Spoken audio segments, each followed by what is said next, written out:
رب السماوات والارض. اب اللہ نے مشرکین کو عقلی دلائل تو دے دیے کہ دیکھو اس کائنات میں سارا تصرف اللہ کا چل رہا ہے. جن بتوں کو تم پکارتے ہو تو وہ تو پانی کی طرح بے جان ہے. پانی کو پکارنے سے پانی نہیں ملے گا تو ان بتوں کو پکارنے سے تمہیں پانی کہاں سے ملے گا اور تمہاری ضرورتیں کہاں سے پوری ہوں گی. تو اب یہ ہوتی ہے عقلی دلیل. ایک ہوتی ہے الزامی دلیل کہ خود ان سے بھی کچھ چیزیں آپ پوچھیں گے تو یہ اگلیں گے کہ یہ سارے تصرفات اللہ کے ہیں. تو جب تم خود مانتے ہو کہ سب کچھ اللہ کر رہا ہے تو وہ تمہاری مراد کیوں پوری نہیں کر سکتا؟ اس کے لیے غیر کے در پہ کیوں جاتے ہو؟ اس لیے اللہ نے فرمایا قل من رب السماوات والارض. ان سے آپ پوچھئے کون ہے آسمانوں اور زمینوں کا پالنے والا. قل اللہ، کہہ دیجیے اللہ ہی ہے، کیونکہ یہ بھی یہی جواب دیں گے کہ اللہ ہی ہے. تو اب پھر ان سے پوچھئے جب اللہ ہی ہے قل افتخذتم من دونہ اولیاء، تو پھر تم نے ٹھہرا لیا ہے اس اللہ کو چھوڑ کر دوسروں کو دوست. دوست سے مراد یہاں معبود ہے، کیونکہ معبود بھی دوست ہوتا ہے نا، اس سے انسان راز و نیاز کی باتیں کرتا ہے. اس کو چھوڑ کر کسی اور کو تم نے کارساز بنا لیا ہے. لا یملکون لانفسہم نفعا ولا ضرا، جو اپنی ذات کے لیے بھی نفع اور ضرر کے مالک نہیں ہے. کہ ان پتھروں کے بنے ہوئے معبودوں کو تم کوئی نقصان پہنچانا چاہو تو یہ اپنا دفاع نہیں کر سکتے. تو ایک طرف تم اعتراف کرتے ہو اس کائنات کا مالک اللہ ہے، بنانے والا اللہ ہے، تم مانتے ہو کہ انہوں نے کچھ نہیں بنایا، اس کے بعد بھی تم ان کو ہی معبود بنا کے ان کو کیوں پوچھتے ہو جو اپنی ذات کے نفع اور نقصان کے مالک نہیں ہیں؟ تو پھر بھی اگر ان کی بات سمجھ میں نہ آئے تو اے نبی آپ ان سے کہہ دیجئے قل هل يستوي الاعمى والبصير، کیا اندھے اور بینا برابر ہو سکتے ہیں؟ یعنی ہم تو ان روشن دلائل کو دیکھ رہے ہیں اور اس کے بعد توحید کا اقرار کر رہے ہیں، اور تم اتنے واضح دلائل ہم تمہارے سامنے پیش کر رہے ہیں اور تم ان سے اندھے بن کے پھر شرک کی طرف جا رہے ہو. تو بتاؤ ایک اندھا اور بینا برابر ہو سکتے ہیں؟ تو تم بینا کیوں نہیں بن جاتے؟ اندھے پن سے توبہ کیوں نہیں کر لیتے؟ یعنی ایک آدمی کو آپشن دیا جائے کہ دنیا میں کچھ نابینا بھی ہوتے ہیں، کچھ آنکھوں والے بھی ہوتے ہیں، تو آپ کس کیٹیگری میں جانا پسند کریں گے؟ ہر آدمی کہے گا بھائی مجھے آنکھیں چاہیے، کیونکہ آنکھوں والا اور نابینا برابر نہیں ہو سکتے. نابینا کو کچھ نظر نہیں آتا، آنکھیں والا سب کچھ دیکھ رہا ہوتا ہے. تو اللہ یہاں بھی مشرکین کو اس انداز سے سمجھا رہے ہیں کہ تم جب جانتے ہو کہ اندھا اور نابینا برابر نہیں ہو سکتے تو تم جان کر اندھے کیوں بنے ہوئے ہو؟ تم آنکھیں کھول کے کیوں نہیں دیکھتے؟ ام هل تستوی الظلمات والنور، اچھا ان سے کہیے کہ کیا اندھیرے اور روشنی برابر ہو سکتے ہیں؟ کیا مطلب؟ دلائل جو ہے ان کی مثال روشنی کی ہے. ان دلائل میں غور کرو گے تو سیدھا راستہ نظر آئے گا. جیسے اندھیروں میں چراغ جل جائے تو راستہ نظر آتا ہے، اور ایک طرف ہے دلائل ہی نہیں ہے تو تمہیں راستہ نظر ہی نہیں آ رہا، تم اندھیروں میں ہو. تو اب تم اندھیروں والی زندگی گزارنا اچھا ہے تمہارے لیے یا روشنی والی؟ تو ان دلائل میں اگر تم غور نہیں کرتے تو گمراہی کے اندھیروں میں جاؤ گے. دلائل میں غور کرتے ہو تو راستہ صاف ہے. تو تم خود بتاؤ روشن راستہ اچھا ہے یا اندھیروں والا راستہ اچھا ہے؟ ام جعلوا للہ شرکاء خلقوا کخلقہ. ایک اور انداز سے اللہ توحید کی دلیل دے رہے ہیں کہ اچھا یہ بتاؤ کیا تم نے اللہ کے علاوہ جن کو شریک ٹھہرا رکھا ہے، کیا ایسا تو نہیں ہے کہ انہوں نے بھی کوئی اللہ جیسی مخلوق پیدا کی ہو؟ کیونکہ قرآن بار بار غور کر رہا ہے اس مخلوق میں. غور کرو، خالق کو پہچانو. پہاڑوں پہ غور کرو، دریاؤں پہ غور کرو. سورت کے شروع میں ہے نا، اس نے انگور پیدا کیا، کھجور پیدا کیا، ایک ہی پانی سے مختلف قسم کے پھلوں کو پیدا کیا اس نے. تو ایسا تو نہیں ہے کہ تمہارے معبودوں نے بھی کچھ پیدا کر لیا ہو، مخلوق بنائی ہو. تو تم اب کمپیئر کر رہے ہو کہ ہم دیکھتے ہیں کہ اللہ نے تو یہ کچھ بنایا اور ہمارے معبودوں نے یہ کچھ بنایا، تو ہمارے معبودوں نے اچھا کی مخلوق اچھی ہے یا اللہ کی مخلوق اچھی ہے؟ تو اس میں تمہیں کوئی کنفیوژن ہو رہی ہو. جیسے آپ کسی کی قدرت کے قائل ہوتے ہیں نا، تو اس کی پروڈکٹ کو دیکھتے ہیں آپ. تو دو بندوں نے دو مختلف چیزیں بنائی، اب آپ کنفیوز ہو رہے ہو یار اس کی چیز زیادہ اچھی ہے یا اس کی چیز زیادہ اچھی. تو اس میں آپ کو کنفیوژن ہو رہی ہے تو آپ کہتے ہو نہیں یہ والی زیادہ اچھی ہے، تو یہ جس کو بنانے والا جو کریٹر ہے نا وہ زیادہ پاورفل ہے.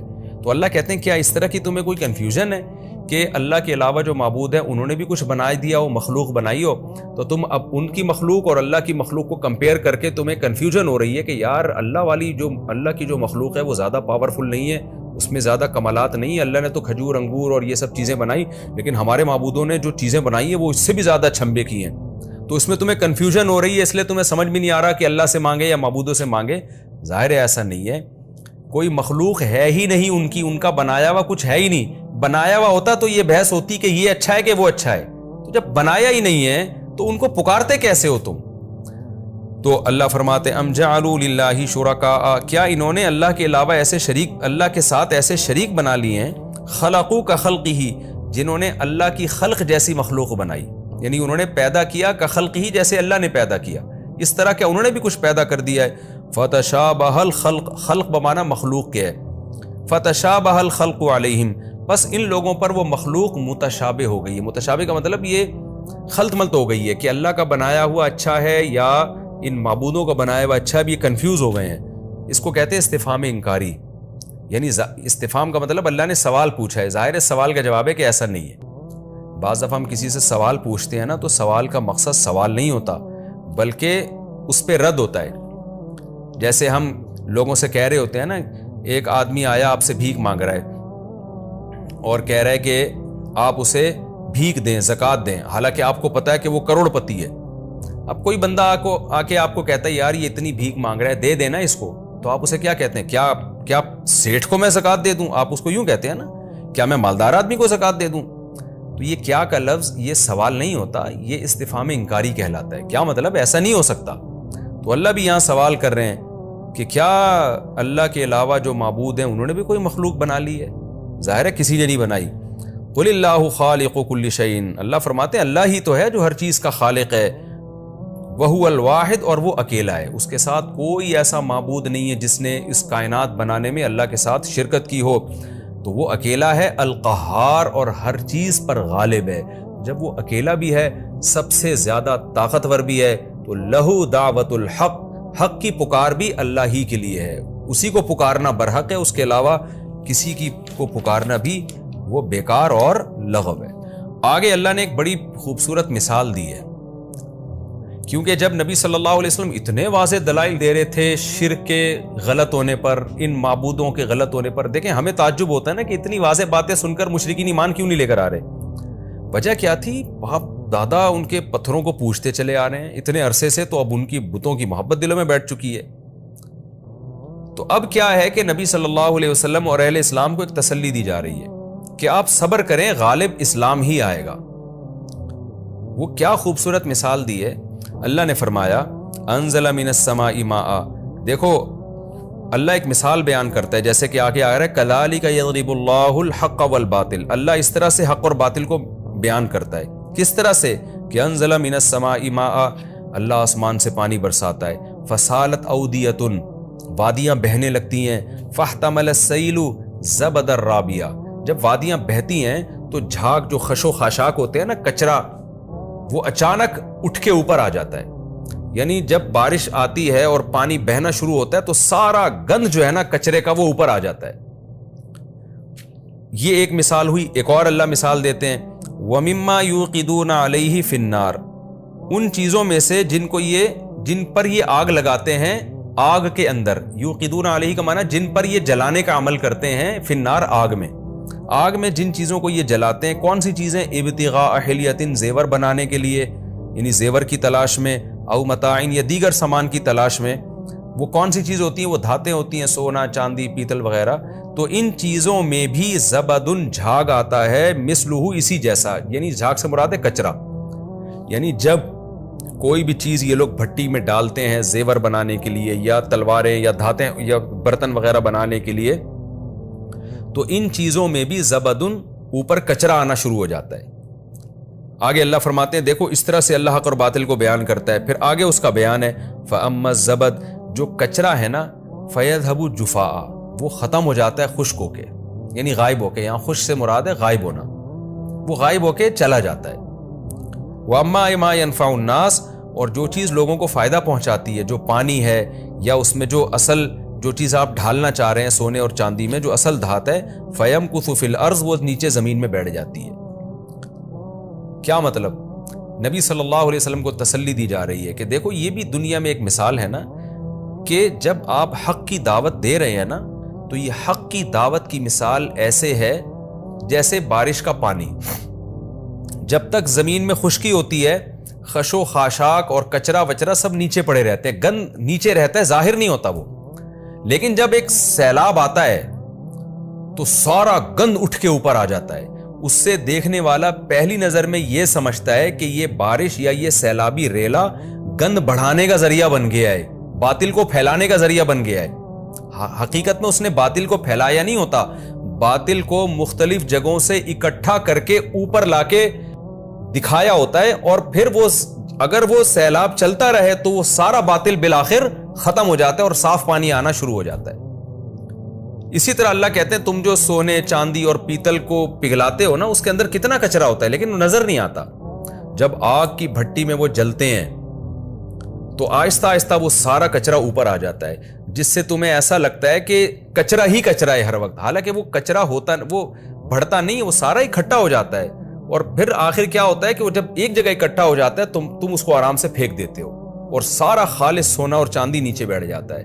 تو اسلام کی دعوت بھی جب آئی ہے تو اے نبی صلی اللہ علیہ وسلم اور اے اہل اسلام, سارا باطل جو ہے نا بالآخر مختلف جگہوں سے اکٹھا ہو رہا ہے, اور اکٹھا ہوتے ہوتے اوپر کی طرف آ رہا ہے, امڑ رہا ہے, جس سے تمہیں یہ مایوسی ہونے لگتی ہے, تم یہ سمجھتے ہو کہ باطل اور زیادہ پاورفل ہو رہا ہے اور ہماری دعوت سے باطل کم ہونے کے بجائے بڑھ رہا ہے. تو نہیں, بڑھ نہیں رہا, یہ سارا اکٹھا ہو رہا ہے اور اوپر نظر آ رہا ہے. اندر خالص پانی ہے, خالص دعوت ہے.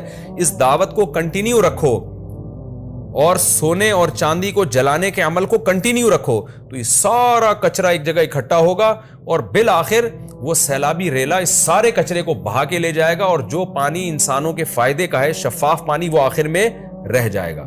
تو اسی طرح اسلام کی دعوت رہ جائے گی, حق غالب آ جائے گا اور باطل سارا اکٹھا ہو کے بالآخر ایک ہی جو ہے نا زور میں وہ سارا کا سارا باطل ختم ہو جائے گا. تو اس مثال کا حاصل یہ نکلا کہ جب تک حق کی دعوت نہیں آتی, حق اور باطل خلط ملت رہتے ہیں. جیسے پانی میں کچرا بھی ہوتا ہے اور پانی بھی ہوتا ہے, مٹی بھی ہوتی ہے, اور سونے اور چاندی میں کچرا بھی ہوتا ہے, خالص سونا بھی ہوتا ہے. تو یہ سب مل جل کے رہتے ہیں, تو ہمیں باطل کی قوت کا بھی اندازہ نہیں ہوتا. لیکن جب حق آتا ہے تو پھر باطل آہستہ آہستہ سامنے ظاہر ہونا شروع ہوتا ہے, ساری باطل قوتیں متحد ہونا شروع ہو جاتی ہیں.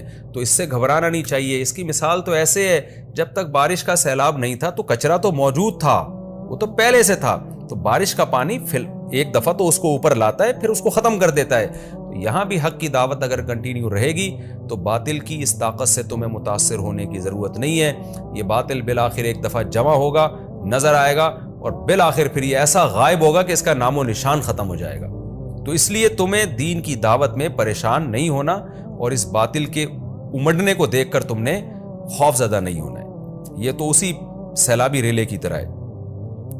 آگے اللہ فرماتے ہیں للذین استجابوا لربہم الحسنی, وہ لوگ جنہوں نے اپنے رب کی دعوت پر لبیک کہا, توحید کی دعوت کو قبول کیا اور رب کی اطاعت کی, ان کے لیے حسنی خوشخبریاں ہیں, اچھے ٹھکانے ہیں, یعنی الحیات الحسنی, اچھی زندگی ہے. والذین لم یستجیبوا لہ, اور وہ لوگ جنہوں نے اللہ کی دعوت پر لبیک نہیں کہا, لو ان لہم ما فی الارض جمیعا ومثلہ معہ, ان کو ایسا عذاب دیا جائے گا کہ اگر ساری دنیا کی دولت اور اس جیسی مزید دولت سمیٹ کو ان کو دے دی جائے, لفتدوا بہ, تو اس دولت کے ذریعے وہ فدیے میں اپنے آپ کو چھڑانے کی کوشش کریں گے. یعنی اتنا بڑا عذاب ہوگا, وہ کہیں گے ساری دنیا کی دولت لے لو لیکن ہم سے یہ عذاب کسی طرح سے ٹل جائے. اولئک لہم سوء العذاب, دوسرے مقام پہ پتہ چلتا ہے لیکن عذاب ٹلے گا نہیں. اولئک لہم سوء الحساب, ان کے لیے بہت سخت حساب ہے, برا حساب ہے. حساب کتاب ہی بہت سخت ہوگا, عذاب تو آگے کی چیز ہے. ومأواہم جہنم, اور آگے عذاب کیا ہے, ان کا ٹھکانہ جہنم ہے. وبئس المہاد, اور یہ کیا ہی برا ٹھکانہ ہے. یہ رکوع ہمارا کمپلیٹ ہو گیا. اس رکوع میں بھی خلاصہ آسان ہے, اس کو ریپیٹ کرنے کی ضرورت نہیں ہے. اللہ نے اپنی کبریائی بیان کی, اپنا عالم الغیب ہونا ثابت کیا, اپنا معبود برحق ہونا ثابت کیا. اللہ نے یہ بتایا کہ اللہ کے علاوہ جن کو پکارتے ہو نہ تو انہوں نے کچھ پیدا کیا ہے, مخلوق کو دیکھ کر خالق کی عظمت کا قائل ہوتا ہے, تو ان کی کیا پروڈکٹ ہے جس کو دیکھ کر ان کی عظمت کے تم قائل ہو رہے ہو, کچھ بھی تو نہیں بنایا انہوں نے, اور ان کو پکارنے کا کوئی فائدہ بھی نہیں ہے. اور اہل ایمان کو تسلی دی ہے اللہ نے اس رکوع میں کہ دعوت کے کام سے باطل اگر ابھر رہا ہے تو اس کے ابھرنے کو مت دیکھو. اس کی مثال تو اس سیلابی ریلے کی طرح ہے کہ کچرا ہر جگہ ہوتا ہے, پہلے سے ہوتا ہے, وہ بارش کی وجہ سے نہیں آیا ہوتا. بارش کا سیلاب اس کچرے کو اکٹھا کر کے نکال دیتا ہے. تو دین کی دعوت بھی اس باطل کو اکٹھا کر کے پھینک دے گی, وہ ختم